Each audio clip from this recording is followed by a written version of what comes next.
अस्सलाम वालेकुम students. Last video में हमने एक्सरसाइज 4.1 कंप्लीट की थी। आज हम एक्सरसाइज 4.2 को डिस्कस करेंगे। 4.2 में हमारे पास क्वेश्चन नंबर 1 है, plot graph of the following absolute valued function. ठीक है, एब्सोल्यूट वैल्यूड फंक्शन क्या होता है इसको पहले एक बार देख लेते हैं हम।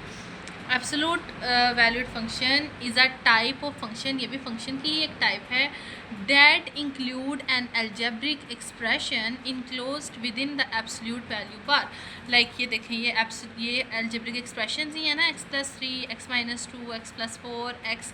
तो अलजेब्रिक एक्सप्रेशन अगर हमारे पास एब्सोल्यूट वैल्यू उसमें बार में होगी तो ऐसा फंक्शन हमारे पास एब्सोल्यूट वैल्यूड फंक्शन होता है। ठीक है, इट्स जनरल फॉर्म, इसकी जनरल फॉर्म जो है वो हमारे पास ये है, f(x) is equal to absolute of x, the absolute value of number.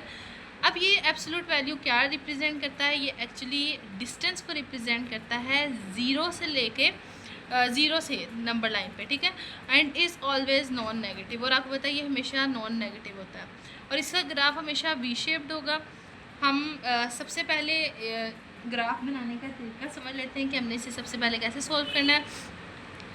जब भी हमारे पास कोई भी क्वेश्चन आएगा हम उसे इस इक्वेशन के साथ कंपेयर करते हुए एच और के की वैल्यू कैलकुलेट करेंगे। जैसा कि जिस तरह यहाँ पे है हमारे पास एक फंक्शन है f(x) is equal to absolute of x plus 2।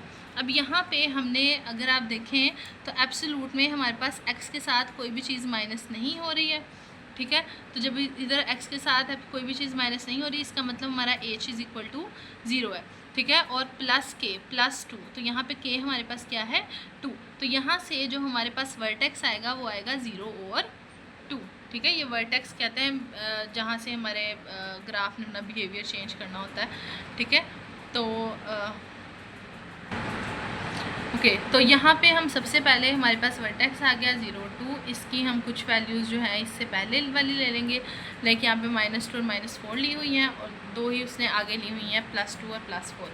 फिर हम इस फंक्शन में इस वैल्यूज़ को पुट करेंगे। ठीक है, सबसे पहले जब हम यहाँ पे -4 पुट करेंगे तो -4 आपको पता है ये एब्सोल्यूट है, तो ये माइनस को प्लस कर देता है, तो ये -4 जो है ये +4 हो जाएगा, +4 और +2 इक्वल टू 6 आ जाएगा। तो अगर हम x जो है वो -4 पुट करते हैं तो हमारा f(x) का आंसर आता है 6। सेम इस तरह अगर हम x जो है वो -2 पुट करते हैं तो -2 भी यहाँ पे पॉजिटिव हो जाएगा, तो +2 और +2 हमें यहाँ पे 4 आंसर देगा। और वर्टेक्स हमारा 0 और 2 था। सेम इसी तरह अब हम अगर इसमें 2 पुट करेंगे तो 2 तो ऑलरेडी पॉजिटिव है, तो ये 2 + 2 4 आंसर देगा, और अगर 4 पुट करेंगे तो हमें 6 आंसर देगा। तो इस तरह हमारे पास ये ऑर्डर पेयर बन जाएंगे -4 और 6, -2 और 4, 0 और 2, 2 और 4 एंड 4 एंड 6। ठीक है, तो इनको यूज़ करते हुए हमने ग्राफ बना लेना है। ग्राफ मैंने पहले भी आपको तरीका सिखाया हुआ है। इसको क्वेश्चन की तरफ मूव करते हैं तब आपको ज़्यादा अच्छे समझ आएगी। सबसे पहला क्वेश्चन है हमारे पास f(x) is equal to x - 2। Firstly the vertex हमारे पास होता है h, k। h हमारे पास क्या है, ये जो हमारे पास होता है ना, लाइक जो एब्सोल्यूट के अंदर होता है वो यहाँ पे हमारे पास h होता है। ठीक है, सो ये यहाँ पे हमारे पास h क्या है। अच्छा, अब क्योंकि यहाँ पे अगर हम इसे कंपेयर करें कि यहाँ से ये -h जो है ये -2 के बराबर है, तो ये माइनस माइनस से कैंसिल हो जाएगा और h इज इक्वल टू, ये सिंपल अगर आपने याद रखना है ये, तो हम कैसे याद रखेंगे कि h जो है ना वो इनसाइड द ब्रैकेट वाला नंबर होगा लेकिन हम उसका ऑपोजिट साइन यूज़ करेंगे, और k जो है ये आउटसाइड द ब्रैकेट वाला नंबर होगा और हम उसका वही साइन यूज़ करेंगे।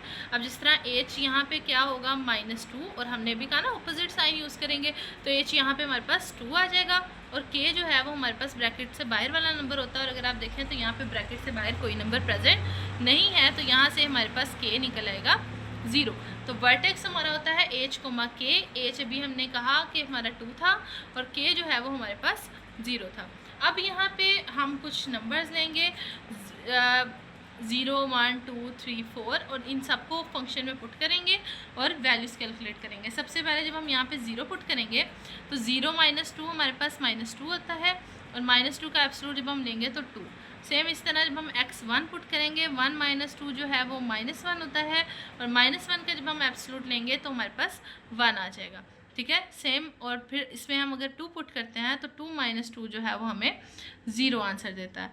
फिर यहाँ पे 3 अगर हम पुट करते हैं 3 - 2 जो है वो हमें 1 आंसर देता है, और 4 पुट करेंगे तो 4 - 2 जो है वो हमें 2 आंसर देता है। तो अब ये जो हमारे पास ऑर्डर्ड पेयर्स आ गए हैं, इनको हम प्लॉट करेंगे। सबसे पहला ऑर्डर्ड पेयर है 0 एंड 2। 0 मतलब x 0 है हमारे पास, और y हमारे पास क्या है 2। तो ये y जो है वो हमारे पास 2 ये है, और x आपको पता है y एक्सिस पे x जो है वो हमारा 0 होता है। तो यहाँ से हमारे पास 2, ये 0 और 2 वाला ये पॉइंट आ जाएगा। 1 और 1 मतलब x भी 1 है, y भी 1 है। ये मेरे से थोड़ा सा ज़रा डार्क लग गया, लेकिन आपने बस एक पॉइंट सा लगाना है, ठीक है। तो ये हमारे पास पॉइंट जो है ये 1 1 को रिप्रेजेंट करता है। नेक्स्ट हमारे पास है x जो है वो 2, x कोऑर्डिनेट 2, y कोऑर्डिनेट 0। तो x जो है वो हमारे पास 2 यहाँ पे होता है, और आपको पता है कि x एक्सिस पे हमारे पास y जो है वो इक्वल टू 0 होता है। तो यहाँ पे 2 और 0 वाले पॉइंट आ जाएंगे।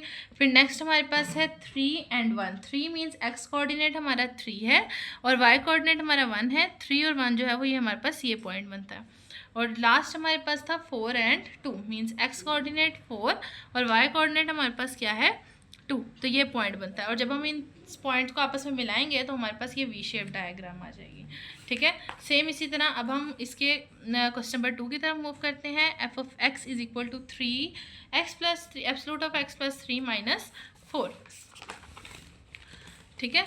तो यहाँ से अगर हम देखें तो सबसे पहले हमने वर्टेक्स जो है लिखना होता है। वर्टेक्स मैंने भी लास्ट टाइम भी आपको बताया कि यहाँ पे h जो है वो हम लेते हैं ब्रैकेट के अंदर वाला नंबर, लेकिन उसको साइन चेंज कर लेते हैं। तो h यहाँ से हमारे पास -3 आ जाएगा, और k जो है वो हमारे पास -4 आ जाएगा। तो ये हमारे पास वर्टेक्स आ जाएगा, ओके, -3 और -4। अब हमने जो है वो इसके कुछ पॉइंट्स लेने हैं। यहाँ पे क्वेश्चन जो राइज था वो ये है कि इधर हमने जब लास्ट टाइम पॉइंट्स लिए हैं तो हमने लिए 0 1 2 3 4 5, और यहाँ पे हम पॉइंट्स ले रहे हैं -5 -4 -3 -2 -1। तो हम ये पॉइंट्स जो हैं वो किस बेस पे लेंगे या किस तरह लेंगे, तो आपने सिर्फ याद रखना है कि ये जो हमारे पास x कोऑर्डिनेट होता है ना -3, इससे कुछ पहले के पॉइंट ले लेंगे, कुछ बाद के पॉइंट ले लेंगे। तो यहाँ पे -3 से छोटे पॉइंट्स -4 -5, और -3 से कुछ बड़े पॉइंट्स -2 और -1 मैंने लिए हैं। और पीछे जब हमारे पास था, पीछे हमारे पास वर्टेक्स में जो x कोऑर्डिनेट था वो 2 था, तो इससे पहले के 2 पॉइंट्स मैंने ले लिए 1 और 0, और बाद के 2 पॉइंट्स ले लिए 3 और 4, ठीक है। तो इस तरह हम इसके कुछ पॉइंट्स लेंगे और इनको जो है वो हम इनकी प्लॉटिंग करेंगे। तो पॉइंट्स हमारे पास क्या आ जाएंगे, -5 2 -4 -1 -3 और -4 -2 और -1 और -1 और 2। इसे मैंने ऑर्डर पेयर में लिख लिया। अब मैंने इसे प्लॉट करना है। सबसे पहले -5 और 2। -5 यानी कि x हमारा -5, x कोऑर्डिनेट जो है -5 हमें ये -5 और 2 पॉजिटिव मीन्स ये y। तो -5 और 2 जो है वो हमें ये पॉइंट देते हैं। नेक्स्ट पॉइंट था हमारे पास -4 एंड -1। तो -4 हमारे पास x ये है, और -1 हमारे पास ये है, तो ये पॉइंट हमारे पास बनता है, ठीक है। थर्ड हमारे पास वर्टेक्स क्या था, -3 एंड -4। ये -3 है और -4 हमारे पास y वाला ये है, ये पॉइंट हमारे पास वर्टेक्स बनता है, ठीक है। उसके बाद हमारे पास है -2 और -1। -2 हमारा x का ये वाला पॉइंट है, और -1 y का ये। तो यहाँ पे जो है ये पॉइंट बनेगा। और लास्ट है -1 एंड 2। -1 हमारे पास है -1 है x ये वाला पॉइंट, ठीक है, और 2 हमारे पास है ये। तो ये पॉइंट हमारे पास बनेगा -1 और 2। जब हम इन सब पॉइंट्स को अब प्लॉट कर लेंगे, तो जब हम इससे इनकी लाइन ज्वाइन करेंगे तो हमारे पास वी शेप डायग्राम आ जाएगी।